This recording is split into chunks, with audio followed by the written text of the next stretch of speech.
कहानी की शुरुआत में हमें उस दुनिया को दिखाया जाता है जो आज की दुनिया से पूरी तरह से अलग है। यहाँ पर जमीन बंजर हो चुकी है। लोग पानी के लिए एक दूसरे को मार सकते हैं क्योंकि इस दुनिया में जो सबसे बड़ी कमी है वो कमी पानी की है। यहाँ पर हमें अर्नेस्ट नाम के एक आदमी को दिखाया जाता है जो अपने बेटे और बेटी के साथ टाउन हाउस में रहता है। आज भी उसके पास एक बहुत बड़ी जमीन है जिसमें कई साल पहले उसके फादर और वो खेती किया करते थे। तब ये जमीन हरी भरी हुआ करती थी, लेकिन उसके बच्चों ने कभी भी इस जमीन को हरा भरा नहीं देखा और अर्नेस्ट को आज भी यकीन है कि एक बार फिर से ये जमीन हरी होगी। हालांकि कभी भी लोगों को ऐसा नहीं लगा था, इसलिए सब इस जगह को छोड़ चुके होते हैं। अर्नेस्ट के पास एक खच्चर भी होता है जिसके ऊपर वो सामान ले जाकर उन लोगों को सप्लाई करता है जो लोग इस पीरियड में जमीन की बहुत गहराइयों से पानी निकालते हैं। दरअसल ये गवर्नमेंट के लिए काम करते हैं। अर्नेस्ट अपने बेटे के साथ उनके पास जाता है और कहता है कि मुझे इरिगेशन के लिए पानी की जरूरत है, लेकिन वो साफ साफ मना कर देते हैं क्योंकि इतना पानी कभी कोई नहीं दे सकता और अगर देगा भी तो उसके लिए अर्नेस्ट को बहुत बड़ी कीमत चुकानी पड़ेगी, यानी उसे बहुत सारे पैसे देने होंगे जो अर्नेस्ट के पास नहीं है। अब अर्नेस्ट अपने बेटे और अपने खच्चर के साथ यहाँ से वापस घर के लिए निकल पड़ता है, लेकिन तभी रास्ते में उसके खच्चर की टांग टूट जाती है।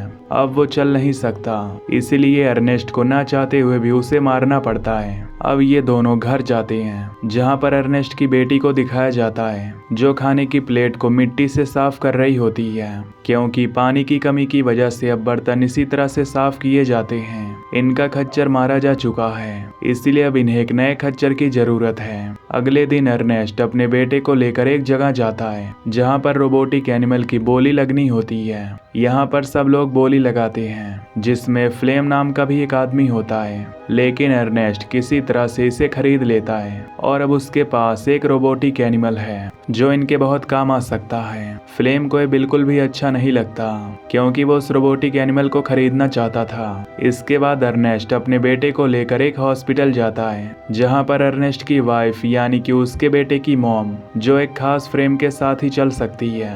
दरअसल उसका एक एक्सीडेंट हुआ था जिस वजह से अब वो चल नहीं सकती।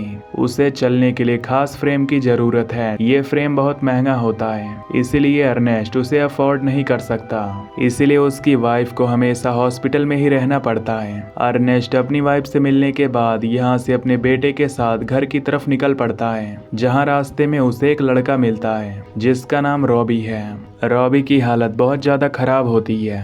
उसका एक बच्चा भी होता है जिसे वो बेचना चाहता है क्योंकि उसके पास खाने पीने के पैसे नहीं हैं। वो नहीं चाहता कि उसका बच्चा मारा जाए, पर अर्नेस्ट उसे ऐसा करने से मना करता है। वो कहता है कि तुम्हें हिम्मत नहीं हारनी चाहिए और वो उस लड़के को पीने के लिए पानी भी देता है। अर्नेस्ट को ये लड़का पहले से ही जानता है, वो उसकी बेटी को भी जानता है। वो अर्नेस्ट को बताता है कि तुम्हारी बेटी का किसी के साथ अफेयर चल रहा है जिसके बारे में तुम्हें कुछ भी नहीं पता। इस बात से अर्नेस्ट को बहुत गुस्सा आता है। वो अपनी बेटी के पास जाता है और उसे कहता है कि तुम्हें मुझे बताना चाहिए था, लेकिन अर्नेस्ट की बेटी कहती है कि मैं अपनी जिंदगी की खुद मालिक हूँ, मैं जो चाहे वो कर सकती हूँ। इस बात से अर्नेस्ट को बहुत गुस्सा आता है, इसीलिए वो अपनी बेटी को घर में लॉक कर देता है। वहीं एक सुबह अर्नेस्ट देखता है कि उसका रोबोटिक एनिमल किसी ने चुरा लिया है, जिससे उसे बहुत दुख होता है और उसे शक होता है फ्लेम पर तभी यहाँ के जो वाटर सप्लाई के लोग हैं जो इस जगह सबसे ताकतवर हैं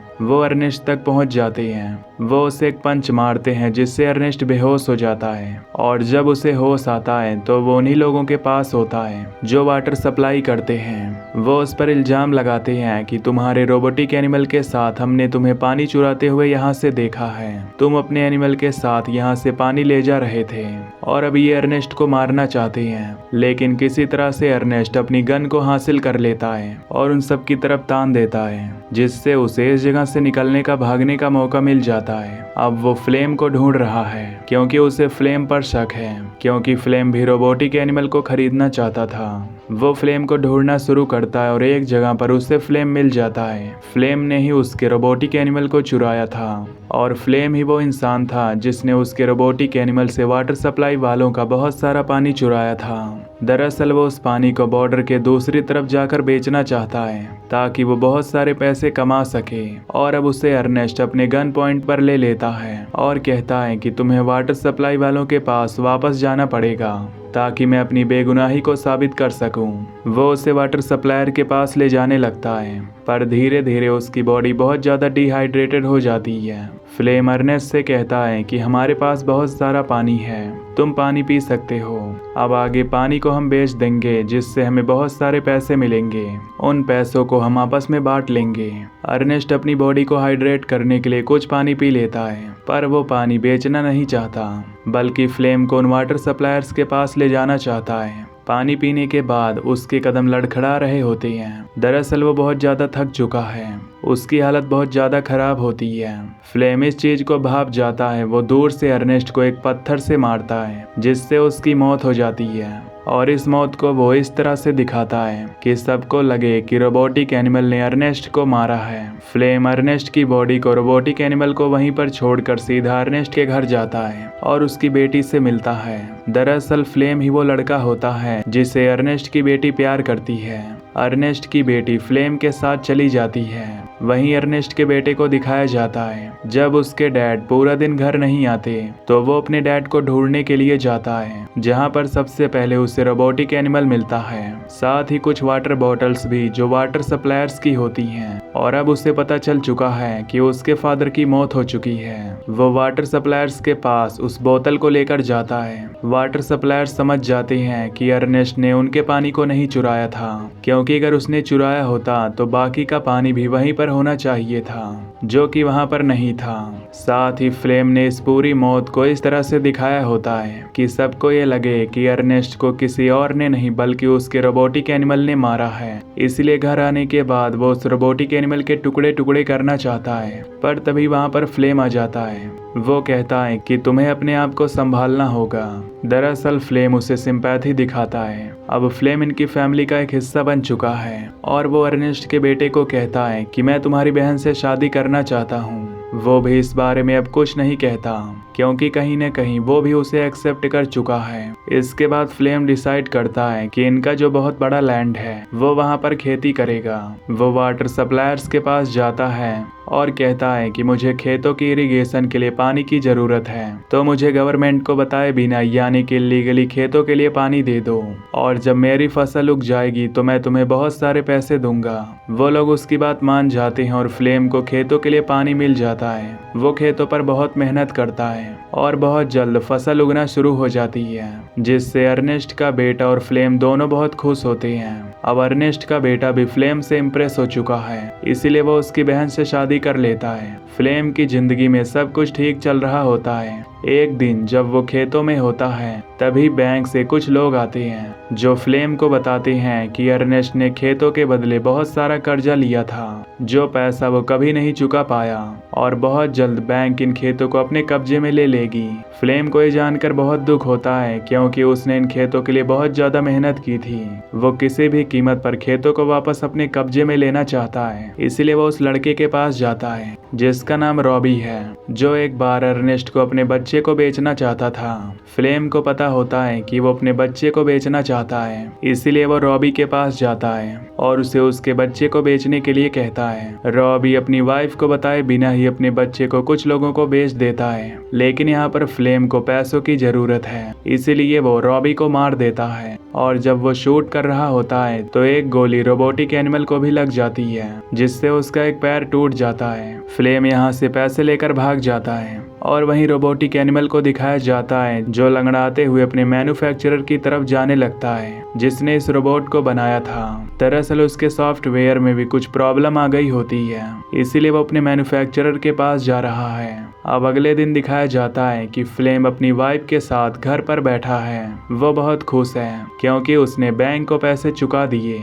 यहाँ पर अर्नेस्ट के बेटे को ये लगता है कि फ्लेम ने रोबोटिक एनिमल को बेच दिया। उसे बेचकर जो भी उसे पैसे मिले उसने बैंक को चुका दिए। वहीं रोबोटिक एनिमल को दिखाया जाता है जो बॉर्डर पार करके अपने उस मैन्युफैक्चरर तक पहुंच जाता है जिसने उसे बनाया है। मैन्युफैक्चरर को जब रोबोटिक एनिमल मिलता है तो वो रेडियो पर अनाउंस करता है कि ये जिसका भी एनिमल है वो जल्द से जल्द आकर यहाँ पर इसे ले जाए। अर्नेस्ट का बेटा जब ये सुनता है तो वो पूरी तरह से हैरान हो जाता है क्योंकि उसे अभी तक यही लग रहा था कि फ्लेम ने उस रोबोटिक एनिमल को बेच दिया और उसके पैसे बैंक को दे दिए, लेकिन अब उसे सच्चाई का पता है। इसीलिए वो शाम को फ्लेम से पूछता है कि क्या तुमने रोबोटिक एनिमल को बेच दिया। ये सुनते ही फ्लेम को बहुत गुस्सा आता है। वो उसे उल्टा सीधा कहना शुरू कर देता है जिससे अर्नेस्ट के बेटे को उस पर शक होना शुरू हो जाता है और वो कहता है कि अगले दिन वो हॉस्पिटल में अपनी मॉम से मिलने के लिए जाएगा। अगले दिन वो हॉस्पिटल में नहीं जाता बल्कि उस जगह जाता है जहां पर मैन्युफैक्चरर के पास वो रोबोटिक एनिमल है। ये बॉर्डर की दूसरी तरफ होता है जहां पर वो आदमी जिसकी कंपनी रोबोटिक एनिमल्स को बनाती है तो वो अर्नेस्ट के बेटे को उसका रोबोट वापस कर देते हैं। साथ ही उसे रोबोट के एक खास फंक्शन के बारे में बताते हैं जिसमें वो बहुत सारी फुटेज को रिकॉर्ड कर लेता है और जब अर्नेस्ट का बेटा उन फुटेजेस को देखता है तो उसे पता चलता है कि जिसने उसके फादर को मारा था वो और कोई नहीं बल्कि फ्लेम है। ये देखकर वो पूरी तरह से चौंक जाता है। अब उसे पता चल जाता है कि इस रोबोटिक एनिमल ने उसके फादर को नहीं मारा बल्कि फ्लेम ने मारा है। वो घर वापस आता है और फ्लेम से पूछता है कि रोबोटिक एनिमल अपने आप ही घर वापस आ गया है जबकि तुमने कहा था कि तुमने इसे बेचकर बैंक को पैसे चुकाए हैं। इस बात पर वो और भी झूठ कहता है जिससे अर्नेस्ट के बेटे को और भी गुस्सा आता है, लेकिन इस वक्त वो फ्लेम को कुछ भी नहीं कहता पर वो फ्लेम से इतना जरूर कहता है कि तुम्हें रॉबी बुला रहा था। जो सुनकर फ्लेम पूरी तरह से हैरान हो जाता है क्योंकि रॉबी को खुद उसने मारा था पर इस बात पर वो ज्यादा ध्यान नहीं देता।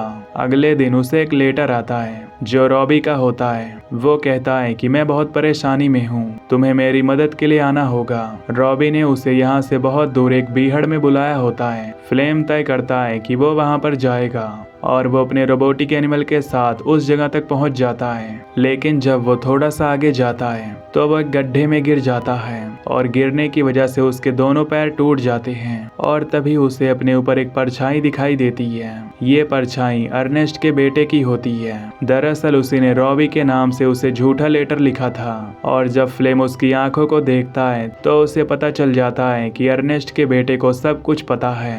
फ्लेम उसे यकीन कराने की कोशिश करता है कि वो एक एक्सीडेंट था, मैंने जानबूझकर कुछ भी नहीं किया, पर अर्नेस्ट के बेटे को सब कुछ पता है। इसीलिए वो फ्लेम को मारकर वहां से अपने रोबोटिक एनिमल को लेकर घर वापस आ जाता है। घर पर वो अपनी बहन को फ्लेम के बारे में भी कुछ भी नहीं बताता क्योंकि वो फ्लेम के बच्चे की मां बनने वाली होती है।